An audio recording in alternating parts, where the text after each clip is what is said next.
Hina hati yang hancur,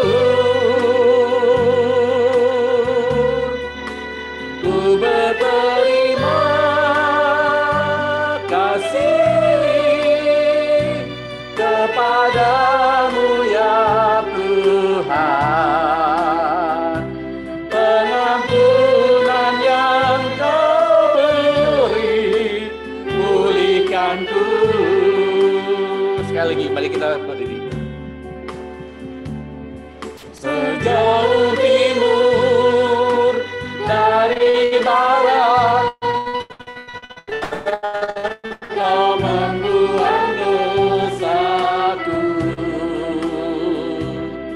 Tiada kau ingat lagi pelanggaranku. Jauh ke dalam tubir laut, kau melemparkan dosaku. Tiada kau perhitungkan kesalahanku. Betapa besar kasih pengampunanmu Tuhan, tak kau pandang hina hati yang hancur. Ku berterima kasih kepadamu ya Tuhan, pengampunan yang kau beri, pulihkanku. Ku berterima kasih kepadamu ya Tuhan, karena yang kau beri, pulihkanku.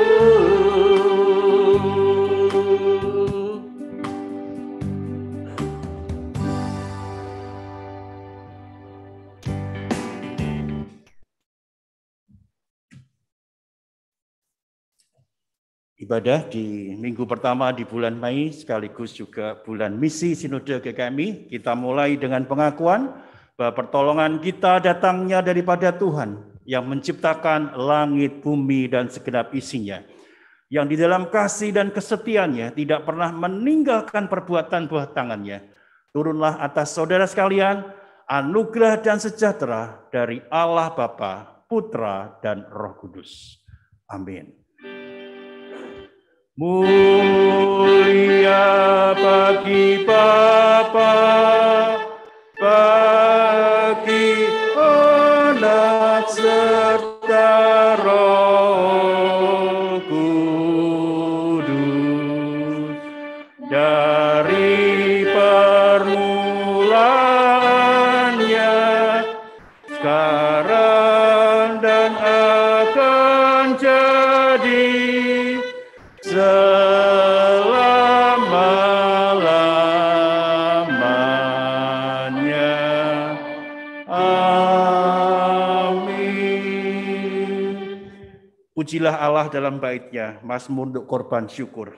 Bersorak-soraklah bagi Tuhan dari seluruh bumi, beribadahlah kepada Tuhan dengan sukacita. Datanglah ke hadapannya dengan sorak-sorai.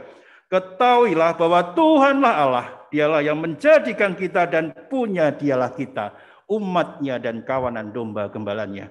Masuklah melalui pintu gerbangnya dengan nyanyian syukur, ke dalam pelatarannya dengan puji-pujian. Bersyukurlah kepadanya dan pujilah namanya, sebab Tuhan itu baik, kasih setianya untuk selama-lamanya dan kesetiaannya tetap turun-temurun. Amin, amin, amin. Amin,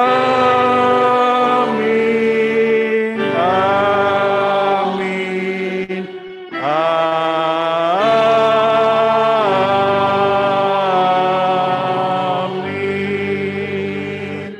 Silakan duduk kembali. Iya, Bapak Ibu sekalian, kita bersyukur ya, Tiff sudah boleh kembali ke Indonesia dengan segala perjuangannya, dengan segala anugerah Tuhan, dan sekarang langsung melayani ada di depan kita ya. Terima kasih ya Tiff, bersyukur juga senang mengulikan Tiff. Pagi ini juga hadir kakak daripada Bu Rita yang di sebelah kanan saya gitu ya. Jadi Pak Bagus dan Bu Yuni, ya kakak yang berita yang perempuan Bu Yuni ya. Ya selamat datang, itu juga kakak saya juga berarti itu ya. Oke, jemaat-jemaat sebagian besar sudah berlibur. Selamat berlibur, tetap hati-hati di jalan ya. Sepertinya di ibadah juga hadir juga. Oke. Ya, waktu selanjutnya saya serahkan pada Jessica yang akan menyampaikan warta jemaat. Dipersilakan Jessica.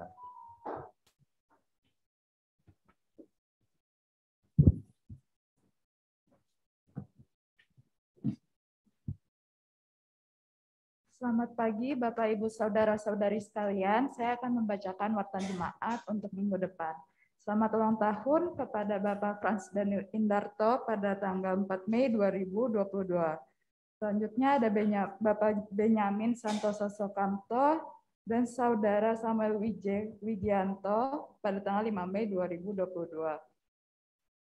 Warta Komisi Anak, diberitahukan kepada segenap orang tua bahwa ibadah Komisi Anak hari ini diadakan pada pukul 10 WIB melalui Zoom. Sakramen Perjamuan Kudus. Pada kebaktian hari ini, setelah firman Tuhan, akan diadakan Sakramen Perjamuan Kudus. Bagi jemaat yang beribadah online, dapat menyediakan roti dan anggur secara mandiri di rumah masing-masing. Cuti pengerja. Diberitahukan kepada segenap jemaat bahwa Bapak Yunus mengambil cuti pada tanggal 30 April 2022, 1 Mei 2022, dan 7 Mei 2022 sampai 17 Mei 2022. Libur bersama. Pada hari Senin 2 Mei 2022 sampai dengan Jumat 6 Mei 2022, hamba Tuhan dan pengerja gereja libur bersama.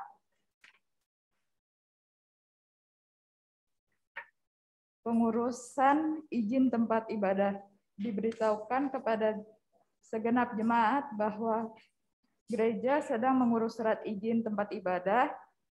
Untuk itu diperlukan dukungan jemaat dalam bentuk mengisi formulir pernyataan sebagai anggota jemaat yang disertai tanda tangan dan fotokopi KTP, serta mengisi lembar konfirmasi sebagai pengguna tempat ibadah. Bagi jemaat yang telah membawa formulir, mohon bantuannya untuk mengumpulkan di sekretariat atau dapat menghubungi untuk diambil.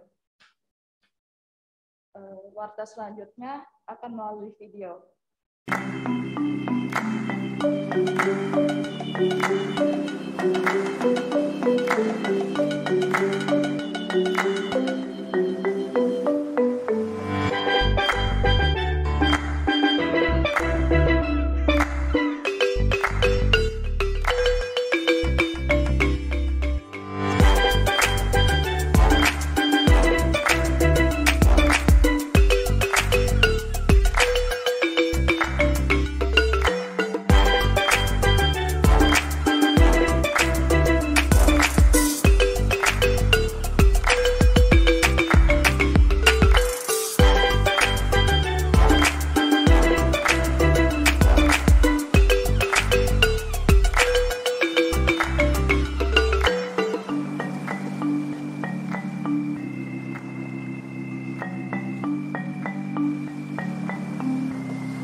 Sekian warta jemaat pada hari ini.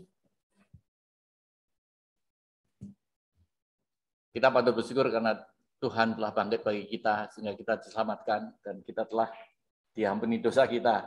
Kita akan nyanyikan PPR 2 128. Haleluya. Puji Tuhan yang bangkit.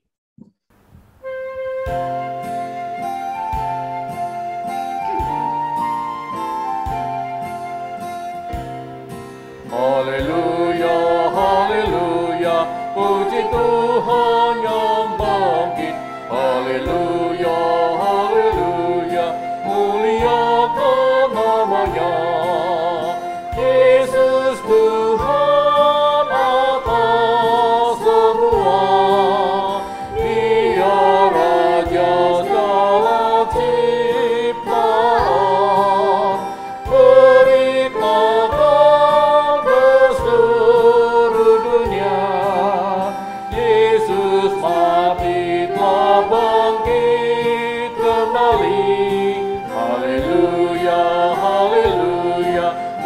Tuhan yang bangkit. Haleluya, haleluya, muliakan namanya. Kita mati bersama Kristus, kini kita akan hidup kekal. Mari puji Allah yang hidup, memuliakan Juru Selamatku.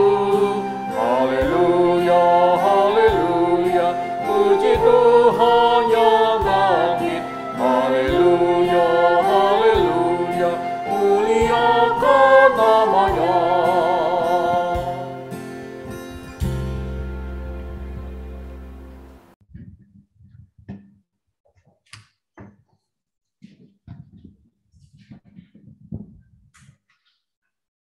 Selamat pagi Bapak Ibu, Saudara-saudari sekalian. Mari kita panjatkan doa syafaat kita. Tuhan, terima kasih Tuhan pada pagi hari ini kami dapat berbakti di tempat ini dan akan mendengarkan akan firman-Mu serta mengikuti perjamuan kudus pada hari ini.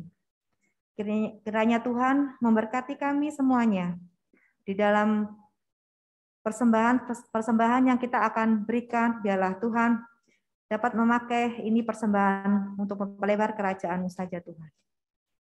Kami berdoa juga untuk jemaat-jemaat dan keluarga jemaat yang mengalami lemah tubuh atau gangguan kesehatan. Untuk kestabilan kesehatan Ibu Yohana Hartini Suraji, Ibu Toya, Bapak Indarto, Bapak Hadi Sudarto, dan Bapak Sukisno. Serta pemulihan Ibu Enita dari sakit Bell's palsy. Kami berdoa juga untuk jemaat dan saudara yang sakit, Ibu Manurung, Ibu Vin Hanafi. Kiranya Tuhan menjamah, kiranya Tuhan menyembuhkan Ibu Manurung dan Ibu Vin Hanafi. Kami berdoa juga untuk jemaat yang tidak kami ketahui siapa yang sakit. Biarlah Tuhan jamah juga dan Tuhan sembuhkan. Kami berdoa juga untuk kondisi perekonomian jemaat dan pertumbuhan iman jemaat. Kiranya Tuhan menolong jemaat-Mu yang bekerja, baik bekerja di kantor, baik usaha sendiri. Biarlah Tuhan memberkati jemaat-Mu ini Tuhan. Kami berdoa juga untuk program kegiatan atau pelayanan gereja sinode. Kiranya Tuhan memberikan berkat bagi program kegiatan ini Tuhan. Kami berdoa juga untuk persiapan pendewasaan GKMI Pengharapan Cabang Kalimalang. Kiranya dalam proses ini Tuhan pimpin, Tuhan memberkati, dan Tuhan akan menyediakan GKMI Pengharapan Cabang Kalimalang ini menjadi dewasa. Kami berdoa juga untuk pembangunan kantor sinode GKMI. Kiranya Tuhan dapat memakai kantor ini untuk mempelebar kerajaan-Mu saja Tuhan. Kami berdoa juga untuk dana-dana yang Tuhan diberikan dari jemaat-jemaat seluruh GKMI. Kiranya Tuhan mencukupinya sehingga kantor sinode ini dapat selesai dengan baik Tuhan. Kami berdoa juga untuk bangsa negara kita yaitu Indonesia. Kiranya Tuhan pimpin bangsa kita ini dari penjabat pemerintah, aparat keamanan supaya dapat menjalankan fungsi dan tugasnya dengan baik. Tuhan berkati semuanya ini Tuhan. Kami berdoa juga untuk situasi, kondisi, dan keamanan di saat menjelang Hari Raya Idul Fitri. Kiranya Tuhan pimpin keamanan ini Tuhan, supaya tidak ada bentrokan atau demo-demo apa yang kita dengar ini Tuhan. Dalam situasi Idul Raya ini supaya aman dan tertib Tuhan. Kami berdoa juga untuk keamanan serta kerukunan hidup seluruh rakyat Indonesia, supaya rakyat Indonesia bersama-sama menjaga NKRI dan menghargai semua keberagaman yang ada di Indonesia, sehingga terjalin perdamaian dalam masyarakat. Kami berdoa juga untuk bangsa Indonesia dan negara-negara lain yang berdampak COVID-19, baik dalam hal kesehatan maupun pertumbuhan ekonomi. Doakan kiranya pandemi ini semakin menurun dan mereda, dan semua daerah maupun di seluruh negara dapat dipulihkan dari COVID ini, Tuhan. Kiranya pencegahan penyebaran virus corona ini, pengobatan terhadap pasien yang terpapar virus dan kesediaan sarana-sarana pengobatan tercukupi, Tuhan. Vaksinasi yang masih harus diupayakan oleh pemerintah untuk semua lapisan masyarakat dan pelaksanaan vaksin booster ini dapat berjalan dengan baik dan masyarakat dapat menjalaninya, Tuhan. Kami berdoa juga untuk pembangunan, perbaikan infrastruktur, dan perkembangan dari kemajuan perekonomian bangsa Indonesia. Kiranya Tuhan mengaturnya, Tuhan. Kami berdoa untuk rencana program pemerintahan pemindahan ibu kota negara ke Kalimantan. Kiranya Tuhan cabur tangan. Kami berdoa juga untuk semuanya ini, Tuhan. Kiranya Tuhan akan mendengar doa kami. Dan kami akan tutup dengan doa yang Tuhan telah ajarkan kepada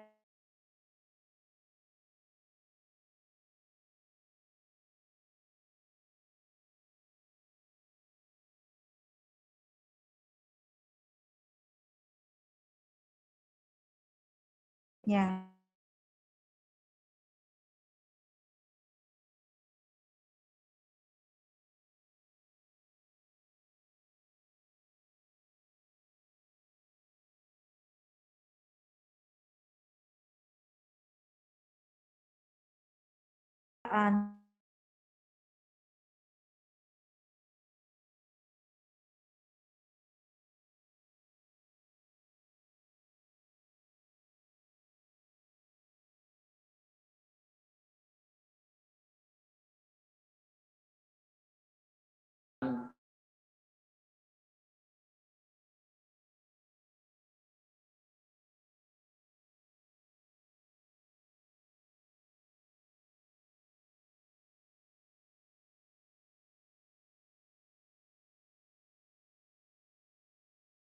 Ya,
teguh kepada firman-Mu, supaya hidup kami memancarkan kuasa dan terang dari firman-Mu, dan hidup kami menjadi hidup yang kudus, yang berkenan di hadapan Tuhan. Berbicaralah kepada setiap kami ya Tuhan. Kami siap mendengar, kami siap menjadi pelaku firman yang setia. Terima kasih Bapa, hanya di dalam satu nama, Tuhan kami Yesus Kristus, kami berdoa dan bersyukur. Amin. Silakan duduk.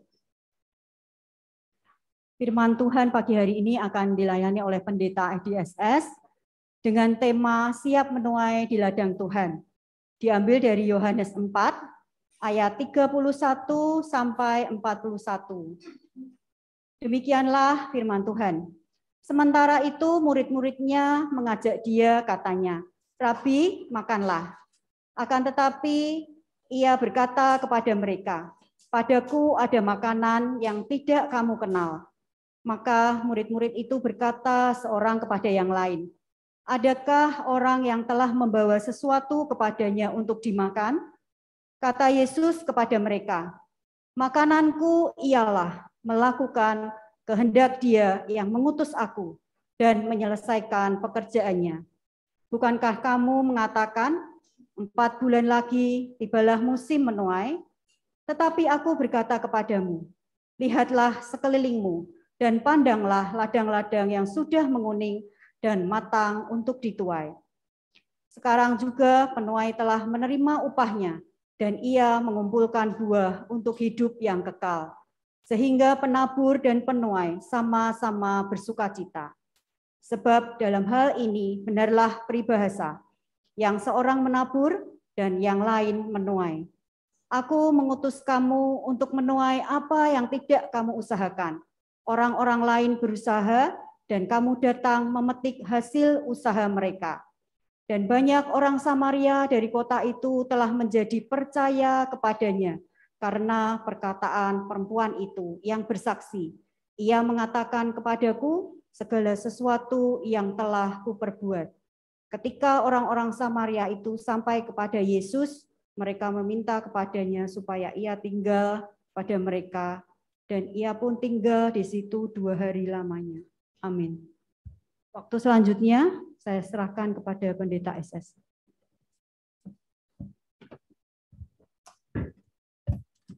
Ya, terima kasih Bu Rita yang sudah berdoa dan mengucapkan firman Tuhan bagi kita semua. Sepertinya 41 itu belum kebaca ya.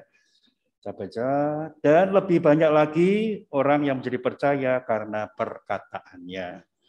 Oke, saya senang sekali bisa kembali berjumpa dengan Bapak Ibu sekalian. Tadi di bawah saya juga melihat ada Opung Manurung, ada Bapak Dontes Dolok Saribu yang hadir di ibadah di lantai 1. Ya, senang sekali bisa berjumpa dengan Bapak Ibu semua gitu ya. Seperti yang saya sampaikan di awal bahwa bulan Mei adalah bulan misi Sinode GKMI dan tema-tema yang disusun adalah berasal dari PIPKA. Jadi ini PIPKA memberikan tema-tema bagi Sinode GKMI untuk dikhotbahkan di seluruh GKMI. Hari ini kita akan bersama-sama belajar yaitu siap menuai di ladang Tuhan. Bapak Ibu sekalian kasih Tuhan, saya melihat atau menonton televisi satu acara yang cukup menarik meskipun saya jarang menonton televisi gitu ya. Tapi waktu itu Bu Rita nonton dan saya ikut nonton. Sepertinya itu American Ninja, bukan filmnya tetapi perlombaan untuk seluruh umur. Saya melihat ada umur 10 tahun, 11 tahun, 12 tahun yaitu diklasifikasi per usia kalau nggak salah. Jadi kalau nanti ada koreksi silakan dikoreksi. Nah, itu juga ada yang tua. Nah, menariknya adalah lomba itu lomba dari berbagai kekuatan gitu, lomba kekuatan fisik terutama. Ada berlari dalam keseimbangan, terus ada bergelantungan, terus dalam bergelantungan tidak hanya bergelantungan tapi juga terus berjalan sambil bergelantungan. Wah, itu tidak mudah, sangat sulit sekali. Harus melompat, harus berpegangan, dan kemudian harus merayap untuk mengangkat badannya. Itu sangat berat sekali. Dan itu saya pikir itu lomba yang luar biasa menurut saya. Dari anak kecil sampai usia dewasa. Menarik. Jadi sepertinya ada lomba dari kota tertentu, kemudian pemenangnya final ke kota mana gitu. Saya memang jarang nonton, tapi kira-kira saya pahami seperti itu. Menarik karena menyaksikan orang-orang yang hebat, orang-orang yang kuat untuk berlomba secara fisik seperti itu. Nah, Bapak Ibu sekalian dikasih Tuhan, orang-orang yang ingin mengikuti lomba itu tentunya butuh satu effort bagi mereka untuk mereka melakukan segala sesuatu. Mereka berlatih, mungkin bergelantungan sehari berapa lama, kemudian berusaha melompat, mungkin mereka juga belajar berenang dengan kekuatan-kekuatan otot, supaya mereka bisa lolos. Jadi mereka tuh start dari titik tertentu, kemudian terus berjalan maju, begitu mereka melompat, begitu mereka bergelantungan, sampai mereka akhirnya hanya pencet bel. Ya, siapa yang pencet bel itulah dihitung mereka bisa memenangkan. Tentu bukan hanya sekedar pencet bel, tapi waktunya juga dihitung semua. Ya, kira-kira seperti itu. American Ninja belum ada, Indonesia Ninja belum ada itu ya. Nah, Bapak sekalian, saya tertarik karena harus orang-orang yang putih itu berlatih kuat, serius memikirkan supaya menjadi pemenang. Nah, terkadang kita sebagai orang-orang Kristen, kita bisa lupa apakah tugas orang Kristen hanya berhenti ketika kita percaya kepada Tuhan. Tentunya tidak. Kita percaya kepada Tuhan adalah anugerah Tuhan. Kita bisa percaya kepada Tuhan, tetapi bukan hanya percaya titik saja, tetapi ada tugas-tugas tertentu yang dipercayakan Tuhan bagi setiap kita. Kita diselamatkan oleh Injil. Maka tugas kita salah satunya adalah bagaimana kita mewartakan Injil keselamatan itu kepada orang banyak.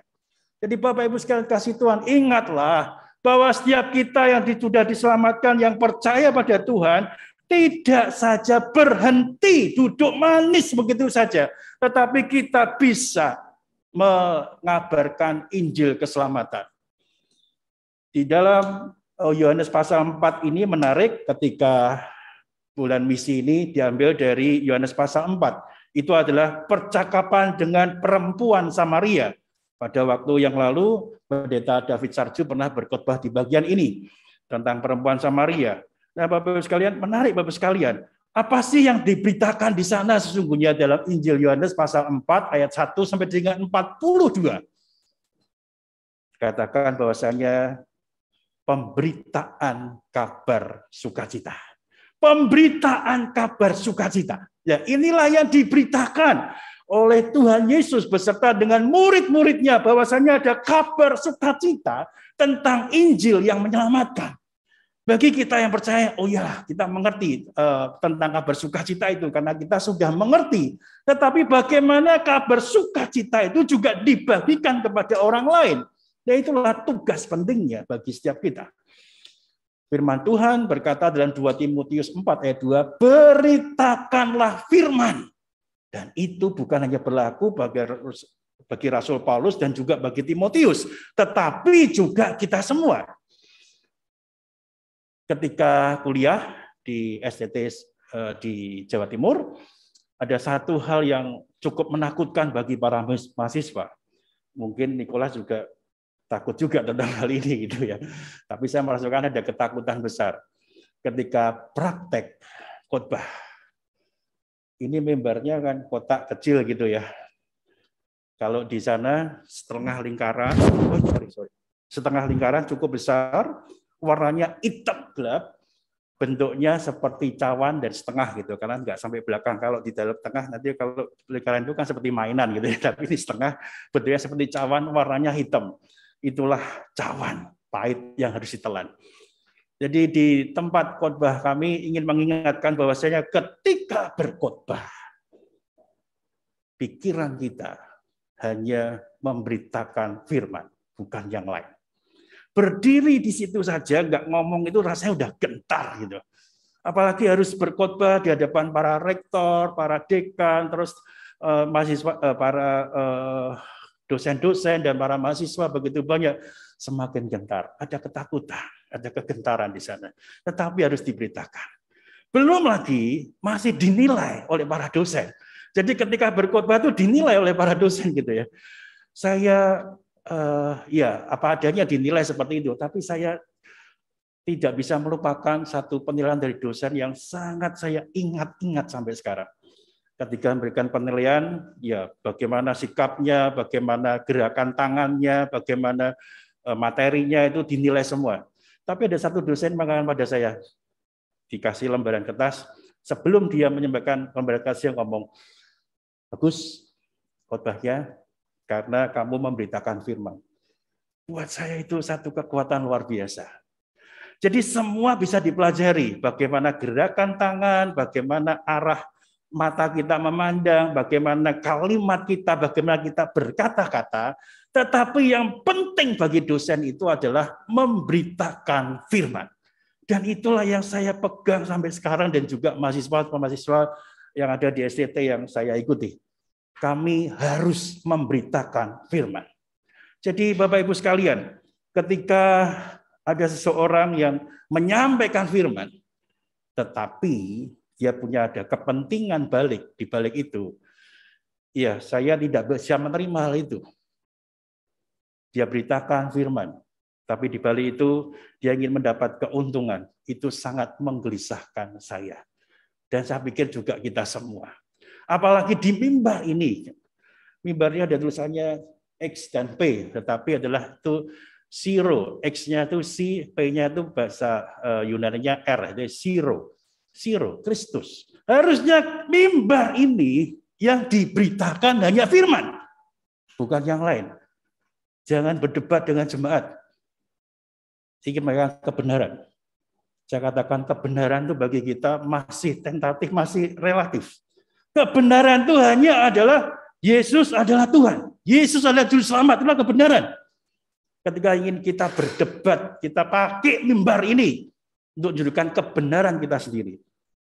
Maaf, mimbar ini tidak lagi bukan untuk orang-orang seperti itu.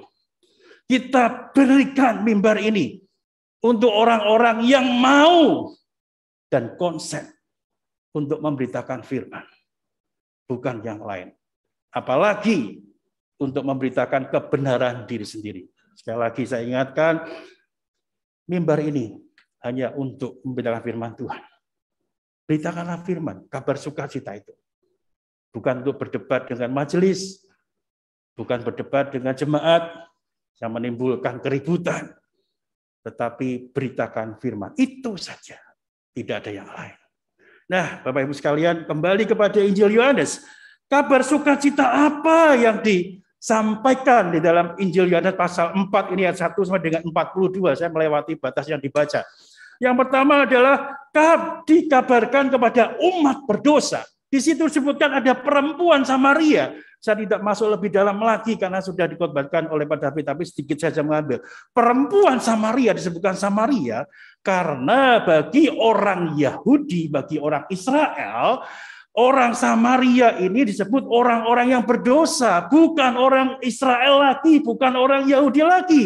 Karena mereka adalah orang yang kawin campur. Karena kalah perang, itu kerajaan Israel Utara, kemudian harus meninggalkan daerah itu, diangkut ke negeri Asyur, dan kemudian yang tinggalnya orang-orang sedikit sekali, dan kemudian dimasuki oleh orang penjajah Asyur dan kawin campur di sana. Disitulah kemurnian daripada orang Israel itu sudah tidak didapatkan.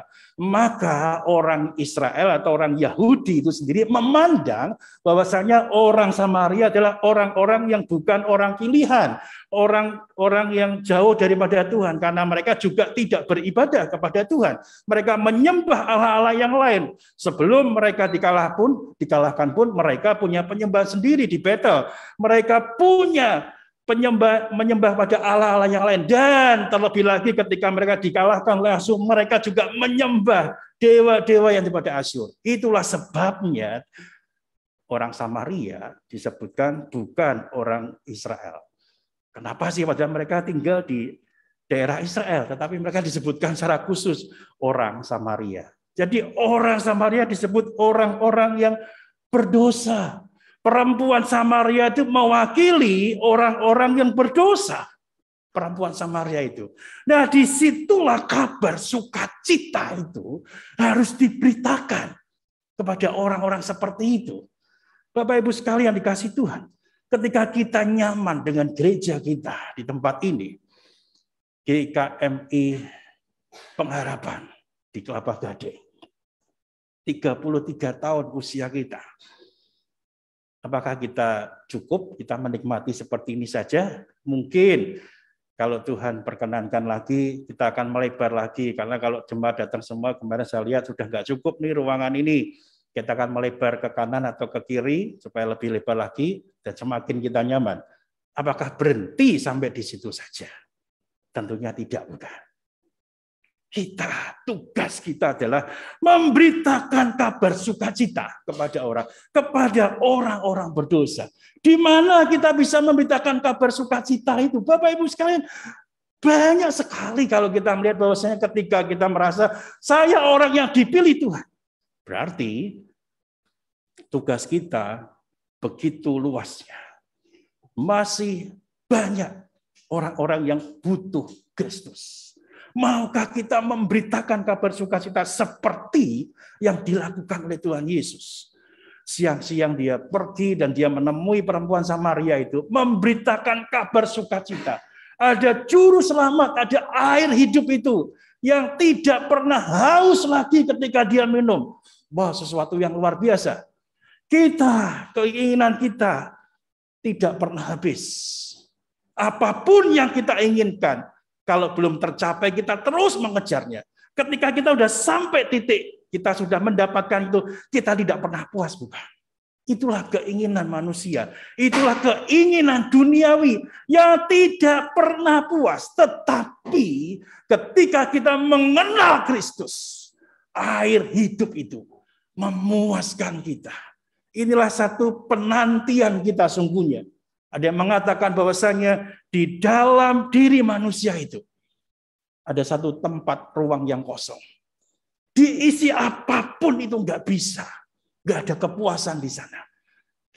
Misalnya kita makan kepuasan kita karena kita memiliki harta benda, mau rumah, mau mobil, mau segala macam. Ternyata itu tidak membuat puas manusia. Apa sih yang bisa mengisi ruang kosong itu? Hanya satu, Tuhan. Karena Tuhanlah pencipta kita. Dan Dia dapat memuaskan diri kita. Nah, Bapak Ibu sekalian, ketika kita mengerti bahwasannya kabar sukacita itu harus diberitakan kepada orang-orang. Dan ini menjadi tugas kita. Apakah kita mau memberitakan kabar sukacita? Tetapi pertanyaannya bukan apakah kita mau. Kita harus mau memberitakan kabar sukacita itu. Karena kita sudah menerima kabar sukacita itu. Nah, tadi dikabarkan pada orang berdosa. Nah, yang berikutnya mirip-mirip juga, yaitu dikabarkan kepada mereka yang belum mengenal Kristus. Ini ada perbedaan karena orang Samaria sebetulnya sudah mengenal Tuhan, tapi mereka berdosa. Nah, di luar itu adalah diberitakan kepada orang yang belum mengenal Kristus. Nah, Bapak Ibu sekalian, ada Allah-Allah yang lain di luar Kristus. Dan orang itu tidak mengenal Kristus. Maka kalau kita lihat di ayat yang ke-22 dalam Injil Yohanes pasal 4, disebutkan kamu menyembah apa yang tidak kamu kenal. Kami menyembah apa yang kami kenal, sebab keselamatan datang dari bangsa Yahudi. Nah, itu disampaikan. Nah, Bapak Ibu sekalian, ketika kita mengerti bahwasanya ada orang-orang yang belum mengenal Kristus, tugas kita untuk menyampaikan kabar sukacita itu. Termasuk dari mimbar ini. Yang kita beritakan adalah kabar sukacita. Bagaimana orang-orang yang belum mengenal Kristus kita perkenalkan kepada Kristus. Supaya menyembah Allah yang dikenal. Menyembah Allah yang benar. Dan itulah yang harusnya keluar dari mimbar ini. Kemudian yang ketiga. Dari kabar sukacita inilah dikabarkan agar orang menjadi percaya kepada Kristus. Betul kan? Tadi diberitakan kepada orang yang berdosa, diberitakan pada orang yang tidak atau belum mengenal Kristus, tapi ujungnya adalah percaya kepada Yesus. Jadi bukan untuk percaya kepada orang tertentu, bukan percaya pada ajaran tertentu, tetapi percaya kepada Yesus Kristus. Disebutkan di ayat 42 yang terakhir, juru selamat dunia. Saya bacakan Yohanes 4 ayat 42, bagian yang terakhir. Dan kami tahu bahwa dialah benar-benar juru selamat dunia. Bapak Ibu yang dikasihi Tuhan. Inilah berita sukacita bagi seluruh dunia. Bahwasanya Yesus Kristus adalah juru selamat dunia. Masih banyak orang yang berjuang dengan kepercayaannya dan masih mempertanyakan tentang keselamatannya. Apakah benar ketika saya percaya kepada apa yang saya percaya ini akan menyelamatkan saya? Jawabannya mereka nggak tahu. Di luar Kristus saya bicara. Karena mereka berjuang dengan kemampuan diri sendiri. Mereka mencoba menguduskan diri sendiri. Berjuang dengan segala kesucian yang ada dalam diri sendiri. Tetapi saya ingatkan bahwasanya manusia lahir ada natur dosa di dalamnya. Seberapapun kita berjuang di dalam dosa, kita akan tetap gagal. Dan permasalahan pentingnya adalah ketika manusia itu sadar harus berjuang di dalam kekudusan atau kesucian, bagaimana dia menghapus dosa sebelum dia jatuh dalam dosa? Dengan apa dia menghapus dosa? Tidak ada. Tidak ada. Tidak ada usaha yang dialihkan atau menggantikan sebagai kesalahan kita atau keberdosaan kita.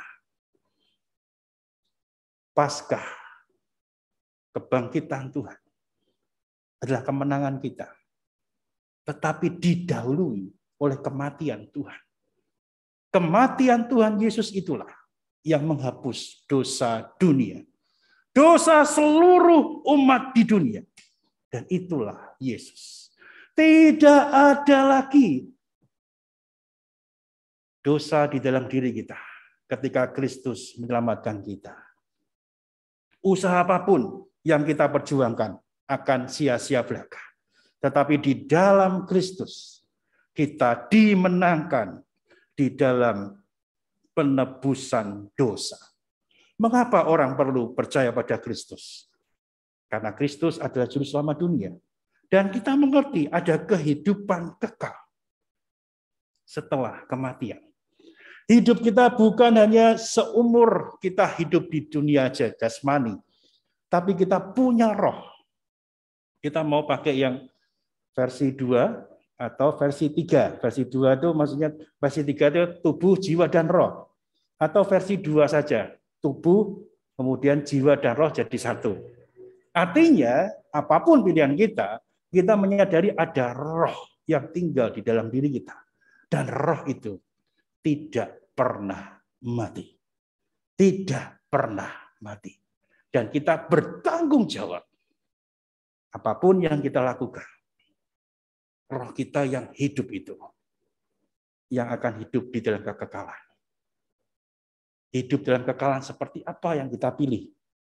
Saatnya kita di dunia itulah kita menentukan hidup yang kita pilih dalam kekekalan. Ketika kita percaya kepada Tuhan, maka kita akan mendapatkan hidup kekal bersama dengan Tuhan di dalam kemuliaan yang besar. Tetapi ketika kita salah di dalam memilih juru selamat, kita juga hidup dalam kekekalan, tapi kekekalan penghakiman. Nah, Bapak Ibu sekalian kasih Tuhan, dimanapun kita berada, siapapun kita, firman Tuhan berkata pada kita semua, ada kabar sukacita bagi kita semua. Ada kabar bagi pendosa. Ada kabar bagi orang-orang yang belum mengenal Kristus. Yaitu Yesus Kristus adalah juru selamat dunia. Nah, bagian itu Bapak sekalian, kita melihat lebih detail lagi. Ketika Tuhan berjumpa dengan orang Samaria itu, Tuhan juga mengutus para murid-muridnya, memberikan perintah pada murid-muridnya untuk mengabarkan kabar sukacita itu.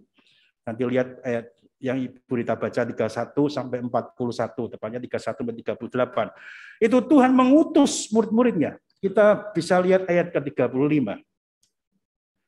Ayat 35 saya bacakan sekali lagi. Bukankah kamu mengatakan 4 bulan lagi tibalah musim menuai?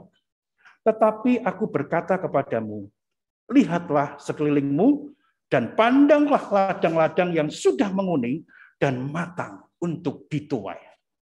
Kalimat ini memberikan satu perintah yang tegas dan jelas kepada para murid untuk menuai di ladang yang sudah siap dituai. Lihatlah sekelilingmu, pandanglah ladang-ladang yang sudah menguning dan matang untuk dituai. Bapak Ibu sekalian dikasih Tuhan. Kalau Tuhan berkata bahwasanya mengutus pada murid-muridnya, Tuhan Yesus mengingatkan murid-muridnya untuk terlibat di dalam misi Deo. Jadi misi daripada Allah sendiri. Bahwasanya ladang itu menguning, siapa yang akan menjadi penuai?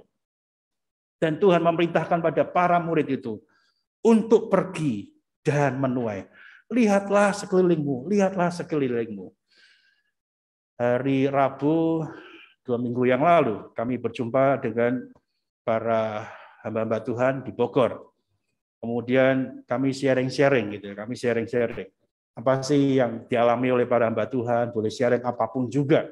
Ada yang sharing tentang bagaimana pelayanannya, bagaimana kehidupan pribadi, bagaimana perjuangan dalam mengalami hidup. Wah, ternyata seru sekali. Memang tidak mudah menjadi hamba Tuhan. Pada waktu itu saya kagum sekali. Saya tidak menyebutkan nama gitu ya. Ada seorang hamba Tuhan di satu gereja GKMI di Jabodetabek, BGM 1. Karena apa yang dia terima kurang. Maksudnya yang dia terima dari gereja itu kurang. Dia tidak ngeluh pada gereja. Dia nggak ngeluh. Karena gereja itu memang gereja yang kecil. Tapi dia tidak ngeluh pada majelisnya. Itu udah gereja dewasa. Dia tidak ngeluh pada majelisnya. Tapi dia berputar memikirkan bagaimana untuk mencukupi kehidupannya. Dan ketika dia sharing itu pertama kali saya dengar. Sepanjang kita berjumpa nggak pernah ada berita seperti itu. Yang dia lakukan adalah kalau malam hari jam 11 sampai jam 2 atau jam 3 dia ngojek Bapak sekalian. Ojek online. Dia tutupi badannya, tutupi wajahnya terutama ya pakai helm atau apa supaya nggak dikenal jemaatnya dan ngojeknya malam-malam. Nggak tahu apakah namanya dia disebutkan, kalau namanya disebutkan, loh kamu pendeta saya kan lucu ya gitu ya. Tapi perjuangan dia untuk mencukupi kebutuhan itu sangat mengagetkan saya. Wow, betapa luar biasanya. Dan dia tidak pernah ngomong kepada majelisnya. Setelah beberapa waktu, gereja itu sudah semakin bagus, dia berhenti nggak ngojek. Tapi usaha yang dilakukan itu luar biasa. Nah, pada waktu itu saya juga sharing. Saya melakukan pemetaan bagaimana di Jakarta itu, terutama di kota Jakarta itu. Bagaimana GKMI berkembang. Sekarang di Jakarta Utara ada 3. Kita, Sunter, dan juga di tempat Damai Sejahtera. Tetapi bagian utaranya sebelah timur semua. Yang sebelah barat masih kosong. Kemudian saya petakan lagi di Jakarta Pusat hanya 2 gereja dewasa. Cempaka Putih dan GKMI Anugerah. Kemudian di Jakarta Timur kita ada 2. GKMI Pulau Gebang dan GKMI tempatnya Pak Mardi ya, saya lupa namanya. Ya, ada 2 Jakarta Timur. Dan selebihnya tidak ada lagi gereja dewasa. Di Jakarta Barat belum ada gereja dewasa meskipun ada ARK di sana. Di Jakarta Selatan belum ada gereja dewasa, meskipun ada biji gandum di sana, itu masih pos semua. Bagaimana? Apakah kita puas dengan keadaan seperti ini saja, atau kita mau berkembang? Jadi tantangan bagi kita semua, termasuk hamba Tuhannya DPGM 1, saya petakan, iya ternyata kita sudah tidak berkembang lama. Terakhir yang saya rintis bersama teman-teman di Citra, mungkin itu yang terakhir. Yang coba dirintis mengembang ke Jakarta Barat. Tapi setelah itu tidak ada lagi. Nah, mari kita kerjakan. Atau kita mulai melirik lagi di daerah Bekasi. Di tetangga kita ini kan ada tempat yang oke gitu, besar. Bekasi ternyata besar banget. Bukan hanya kota Bekasi, tapi Kabupaten Bekasi itu luas sekali. Apakah kita mau luas saja di tempat ini? Bekasi sudah ada 1 gereja dewasa, nanti Januari menyusul 1 lagi di Bekasi Selatan, yaitu Kalimalang. Apakah kita mau kembang ke sana? Nah, tergantung dari kita lagi. Nanti majelis akan memikirkan, nanti teman-teman yang terlibat juga akan memikirkan bagaimana kita akan mengembang. Karena kita sekarang, pos kita atau yang kita dampingi di Sumatera sudah dewasa. Nanti yang Januari 2023, pos kita juga menjadi dewasa. Kita tidak punya apa-apa lagi. Tentunya bukan membuat kita enak, tapi harusnya membuat kita resah. Ayo, kita berjuang bersama, kembangkan. Nah, Bapak Ibu sekalian dikasih Tuhan, Tuhan Yesus mengingatkan murid-muridnya untuk terlibat di dalam misi. Misi bagaimana mengabarkan kabar sukacita, mengabarkan Injil Kristus. Lihatlah sekelilingmu. Kalau di dalam teks yang lain, bukalah matamu. Bahasanya memang seperti itu, bukan saya berkata-kata jelek, tidak. Bukalah matamu, diingatkan supaya kita membuka mata, melihat situasi dengan jelas, dengan jernih. Bagaimana kabar sukacita itu bisa diberitakan. Yang lain juga mengatakan, angkatlah matamu. Mungkin tertunduk hanya lihat lokasi di bawah kita saja, nggak kemana-mana. Tapi angkatlah matamu. Lihatlah sekelilingmu, bukalah matamu. Itu terjemahan yang versi yang lain, tapi intinya sama. Supaya kita melihat sekeliling kita dan kita sadar ada banyak misi Tuhan yang bisa kita terapkan. Dalam terjemahan yang lain, firman Allah yang hidup, itu fokusnya pada jiwa-jiwa. Maka dia terjemahannya adalah jiwa-jiwa siap dituai. Wow, Bapak Ibu sekalian, kita berpikir bahwasanya sulit ya kita membedakan firman Tuhan. Tapi mari kita balik kepada firman Tuhan ini. Lihatlah sekelilingmu dan pandanglah ladang-ladang yang sudah menguning dan matang untuk dituai. Kita berpikir biasanya cara untuk kita memberitakan Injil. Tetapi Tuhan sudah memberitahukan keadaannya. Bukan soal caranya. Lihatlah ladang sudah menguning, siap untuk dituai. Artinya ketika kita datang, ada orang-orang yang benar-benar membutuhkan Kristus. Benar-benar membutuhkan Kristus. Kita boleh berpikir cara. Tapi realitasnya adalah orang-orang itu butuh Kristus. Kita hanya perlu datang. Sampaikan kabar sukacita itu. dan kita menuai di ladang yang sudah menguning itu. Kita tetap berpikir cara, tetapi Tuhan mengingatkan kita, ladang sudah menguning, dan misi Allah atau missio Dei itu harusnya ada bagi setiap kita.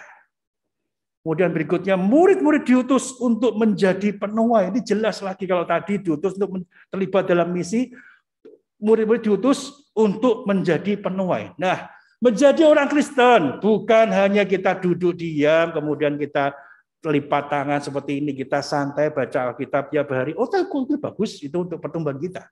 Tetapi kalau di sini katakan murid-murid diutus menjadi penuai, artinya jelas bahwa setiap kita yang menjadi murid Kristus, ada satu tugas yang penting bagi setiap kita. Menjadi penuai, itu bukan pilihan, tapi adalah satu kewajiban. Tapi gimana Pak Edi, saya menjadi penuai? Dimanapun kita punya marketplace sendiri-sendiri. Kita bisa menjadi penuai. Lakukan apa yang kita lakukan. Dan kita akan dinilai orang-orang itu dan kabarkan kabar sukacita.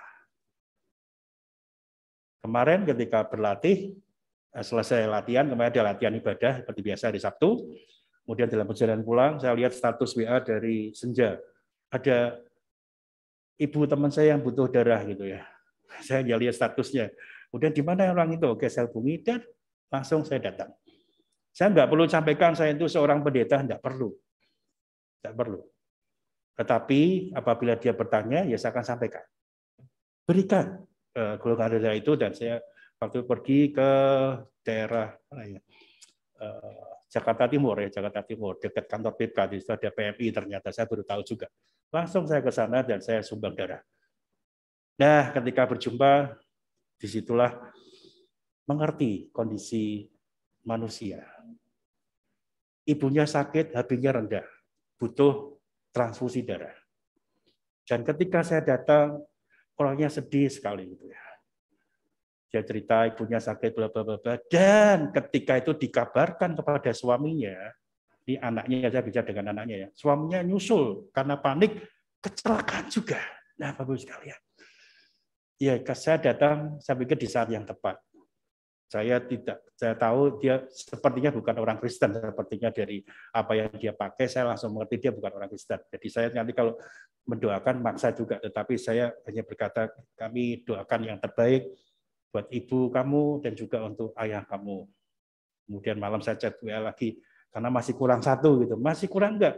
Oh, sudah terpenuhi ya. Oke, karena sudah ada 5 yang dicek gagal semua, dan saya yang ke-6 berhasil, yang kedua masih ada 1 tapi ternyata sudah terpenuhi. Nah, disinilah waktunya untuk kita memberitakan, menjadi penuai-penuai. Apapun profesi kita, marketplace kita, jadikan kita menjadi penuai-penuai daripada ladang yang sudah menguning itu. Dimanapun kita berada dan siapapun kita bisa menjadi penuai. Ingat, kita tidak mengedepankan cara, tetapi Tuhan menjelaskan bahwasanya keadaannya seperti demikian, dan kita diperkenan Tuhan untuk datang dan menuai ladang yang sudah menguning itu. Dan yang ketiga, menuai di ladang yang Tuhan kerjakan dalam waktu Tuhan. Menuai di ladang Tuhan dalam waktu Tuhan. Dan inilah tugas daripada murid-murid untuk mengabarkan sukacita. Maksudnya seperti ini, Bapak Ibu sekalian. Kita lihat sekali lagi ayat yang ke-35. Bukankah kamu mengatakan 4 bulan lagi tibalah musim menuai? Artinya pada waktu itu belum musim menuai.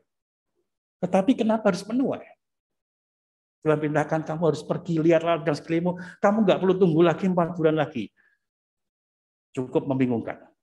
Tetapi bagi Tuhan, bagi kita semua, ini bukan tuayan tentang panenan tanaman. Tapi bagaimana kita menuai jiwa-jiwa. Tidak mengenal musim. Nggak perlu 4 bulan lagi, nggak perlu nanti kalau saya sudah belajar Alkitab. Nggak perlu nanti setelah saya membaca Alkitab penuh satu Alkitab perjanjian lama dan perjanjian baru, atau tunggu setelah anak saya menikah, atau tunggu setelah saya punya cucu baru saya kabarkan Injil. Tidak. Kapanpun dan sekaranglah untuk memberitakan Injil Kristus itu.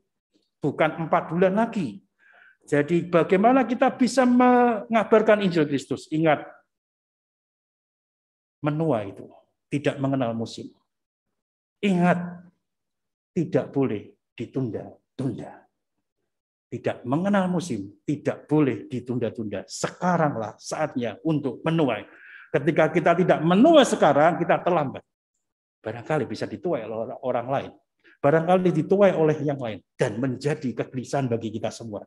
Ada satu ayat yang menunjukkan bagi kita semua dalam Kejadian 8 ayat 22. Kejadian pasal 8 ayat 22. Firman Tuhan berkata seperti ini. Selama bumi masih ada, takkan berhenti-henti musim menabur dan menuai, dingin dan panas, kemarau dan hujan, siang dan malam. Artinya musim menuai itu di dalam Kejadian pasal 8 ya tetap ada selama-lamanya. Dan secara khusus konteksnya dalam menuai jiwa-jiwa. Tidak ada waktu yang dibatasi, kapanpun kita bisa menuai. Dan jangan pernah membatasi masa tuaian itu. Dan ingat lagi, jangan pernah ditunda. Kapanpun ada kesempatan, beritakan Injil Tuhan. Termasuk di mimbar ini. Hanya untuk memberitakan kabar firman Tuhan. Bukan ngajak berdebat di mimbar ini, karena kita modelnya dialog. Bukan untuk membedakan kebenaran pribadi kita, tapi kabarkan kebenaran tentang firman Tuhan. Bapak Ibu sekalian, sesuai dengan tema kita, siap menuai di ladang Tuhan. Kembali pada kita. Ajukan pertanyaan pada diri kita. Bukan saya belum siap, tetapi Tuhan, ampuni saya ketika saya tidak beranjak untuk menuai. Karena sekarang waktunya. Kita semua mau tidak mau harus siap menuai di ladang Tuhan. Bukan pilihan, tetapi adalah satu perintah yang jelas dari Tuhan. Lihatlah sekeliling dan pandanglah ladang-ladang yang sudah menguning dan matang untuk dituai. Tuhan datang ke dunia di dalam waktu yang tepat. Dia tidak pernah menunda. Tetapi Tuhan di dalam waktu yang tepat dan Tuhan siapkan. Hanya untuk satu hal saja Tuhan datang ke dunia. Dia bukan untuk bersenang-senang. Tuhan datang ke dunia untuk menyelamatkan kita manusia berdosa. Yohanes 3:16. Karena begitu besar kasih Allah akan dunia ini.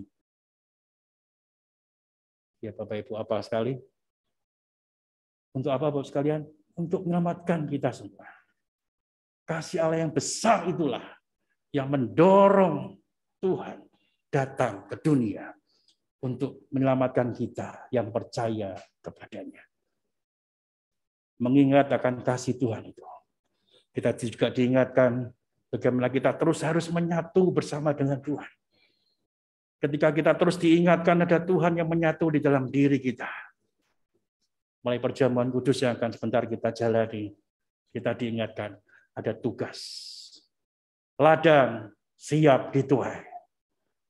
Kita harus siap menuai di ladang Tuhan. Amin.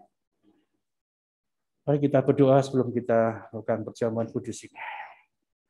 Bapa dalam surga, kami bersyukur untuk firman-Mu. Di bulan misi Sinode GKMI, kami diingatkan bahwasannya kamilah murid-murid-Mu yang Kau perintahkan untuk menuai ladang Tuhan.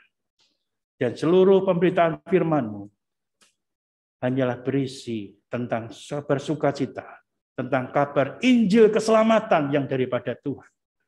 Kiranya Engkau berkenan memakai kami ya Tuhan, sebagai anak-anak-Mu, sebagai murid-murid-Mu, untuk menuai di ladang yang Tuhan sudah persiapkan.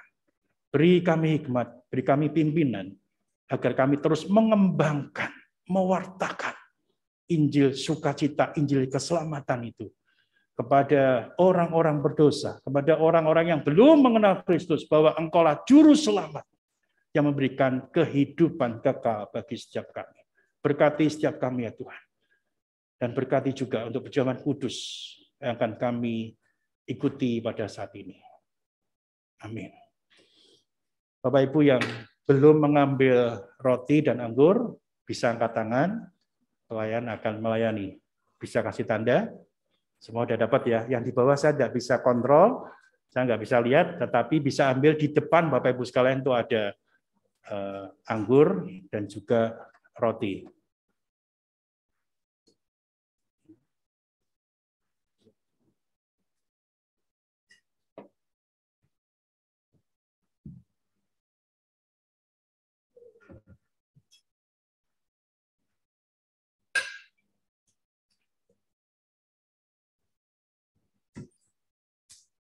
Perjamuan kudus hanya boleh diikuti bagi kita yang sudah dibaptis dan mengaku percaya pada Allah Bapa, Putra, dan Roh Kudus. Firman Tuhan selalu mengingatkan kita, jika kita mengaku dosa kita, maka Ia adalah setia dan adil. Oleh sebab itu, ada satu waktu yang terbaik bagi kita. Ketika kita datang dengan segala kesungguhan kepada Tuhan, untuk kita mengaku dosa kita, untuk kita mohon ampun kepada Tuhan atas segala dosa-dosa dan kesalahan yang kita perbuat. Tuhan jijik terhadap dosa kita. Tuhan muak terhadap dosa kita. Sebab inilah waktu yang terbaik untuk kita datang pada Tuhan. Saya berikan kesempatan bagi kita semua untuk kita ambil waktu sejenak berdoa di dalam hati. Mohon ampun pada Tuhan. Mohon pimpinan Tuhan. Agar Tuhan mengampuni dosa kita dan kita dituntun langkah hidup kita ke depan. Langkah yang memuliakan nama Tuhan. Mari kita bersama-sama berdoa di dalam hati.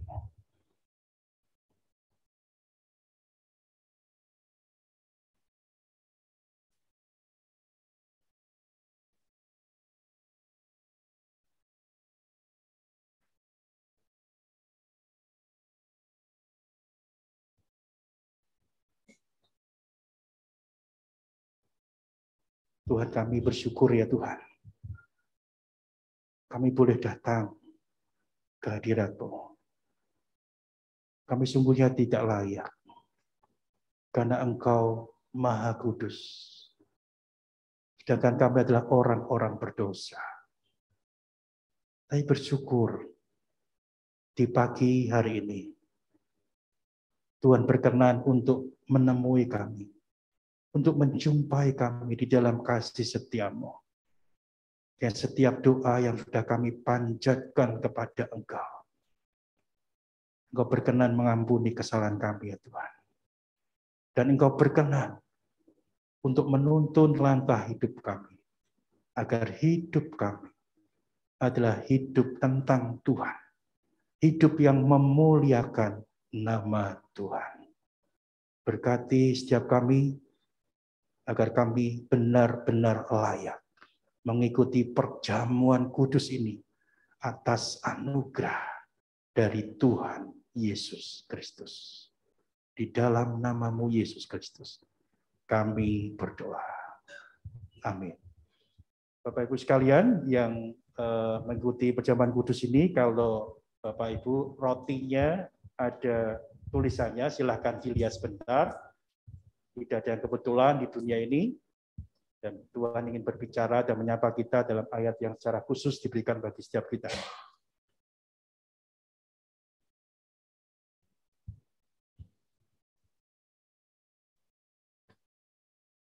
Maaf, saya membuka masker saya karena harus makan. Bapak Ibu juga buka masker dulu. Nanti kalau makan pakai masker nggak bisa ya. Sementara kita buka, tapi tetap diam aja ya ngomong saya ya. Kita semua berdiri. Kita angkat roti di tangan kita. Firman Tuhan berkata, pada malam, pada waktu Tuhan Yesus diserahkan, Ia mengambil roti. Dan sudah itu Ia mengucap syukur atasnya dan memecah-mecahkannya.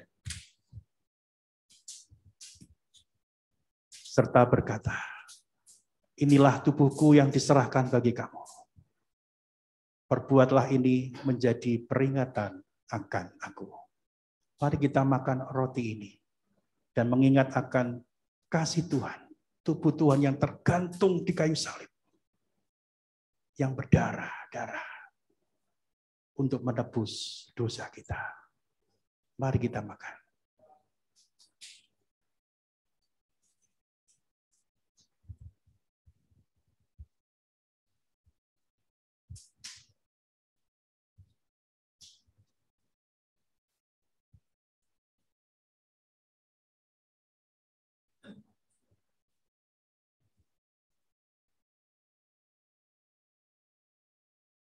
Mari kita mengangkat cawan di tangan kita.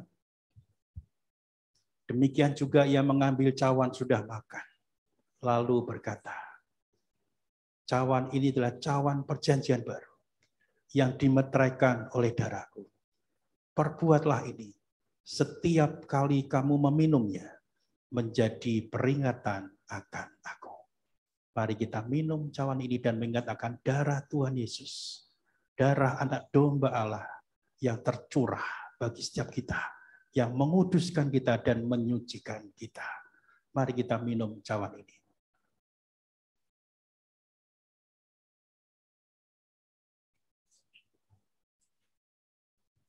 Sekali lagi kita akan berdoa, mengucap syukur pada Tuhan. Bapa di dalam surga, kami bersyukur untuk kami boleh makan semeja dengan Tuhan di dalam perjamuan kudus ini. Kami sadar ya Tuhan, siapa kami. Tetapi Engkau menguduskan kami. Dan Engkau mengangkat kami sebagai anak-anak-Mu, bahkan menjadi murid-Mu. Ini semuanya adalah anugerah semata yang kami terima daripada Engkau. Dan biarlah melalui perjamuan kudus ini, hidup kami, hidup yang terus dituntun oleh Tuhan dan diberkati oleh Tuhan. Firman-Mu juga mengingatkan pada kami semua, bahwa bilur-bilur-Mu itu menyembuhkan bagi setiap kami. Sebab itu ketika kami mengikuti perjamuan kudus ini, adalah bilur-bilur-Mu yang juga menyembuhkan bagi setiap kami. Terima kasih ya Tuhan. Tuntun kami dan berkati kami. Di dalam nama Tuhan Yesus Kristus, Allah kami yang hidup, kami berdoa. Amin. Silakan duduk kembali dan masirnya kembali dipakai ya.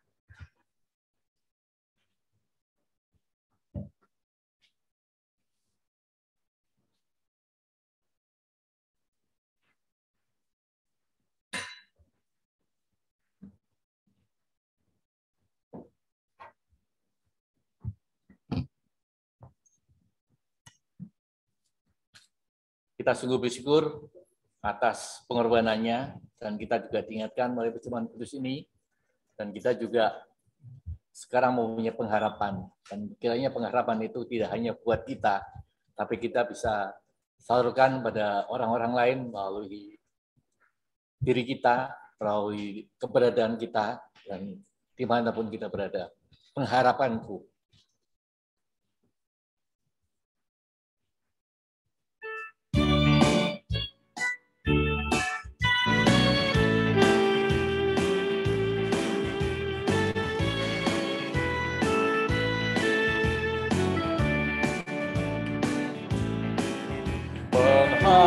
Harapanku hanya Yesus saja yang mati atas Golgota.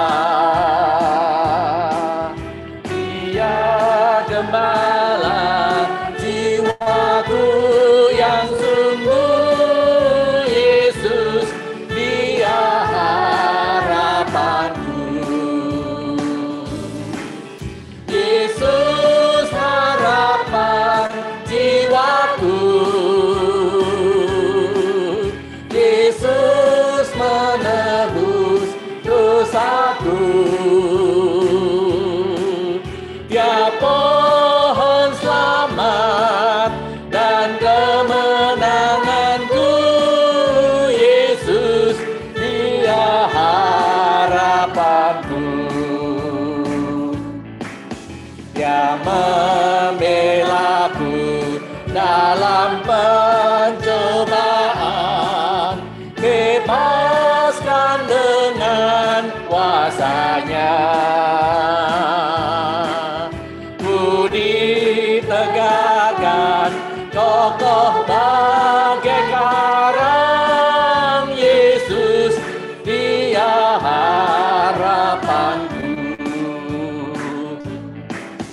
Yesus harapan jiwaku, Yesus menebus dosaku. Dia pohon selamat dan kemenanganku, Yesus Dia harapanku. Mari kita berdiri.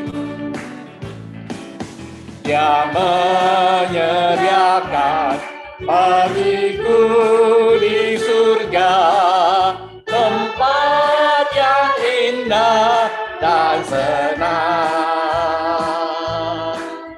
Sungguh bahagia bila percaya Dia, Yesus Dia harapanku. Yesus harapan jiwaku, Yesus menebus dosaku.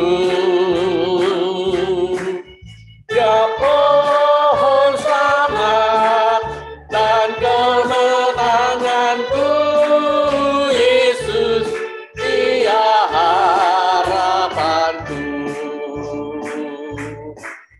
Yesus harapan jiwaku, Yesus menebus dosaku. Dia pohon selamat dan kemenanganku, Yesus Dia harapanku. Yesus Dia harapanku.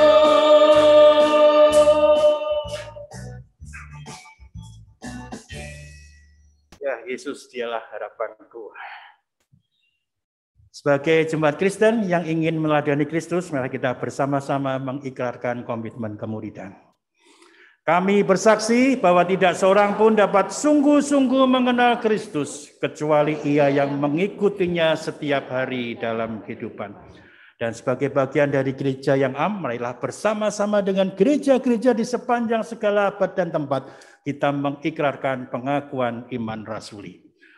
Aku percaya kepada Allah, Bapa yang Maha Kuasa, Khalik langit dan bumi, dan kepada Yesus Kristus, anaknya yang tunggal Tuhan kita, yang dikandung daripada Roh Kudus, lahir dari anak darah Maria, yang menderita sengsara di bawah pemerintahan Pontius Pilatus, disalibkan, mati dan dikuburkan, turun ke alam maut.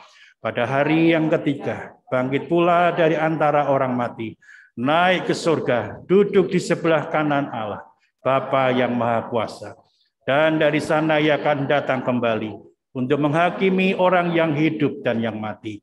Aku percaya kepada Roh Kudus, gereja yang kudus dan am, persekutuan orang kudus, pengampunan dosa, kebangkitan orang mati, dan hidup yang kekal. Amin.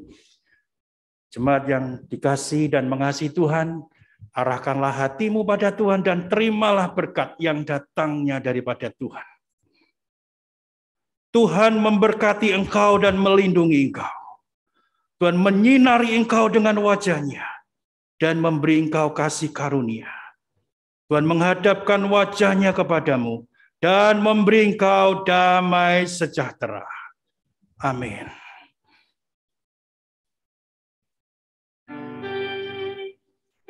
Kepada dipuji semua makhluk di bumi, padanya ku beri pujian.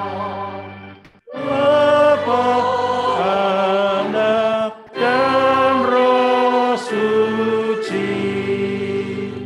Amin.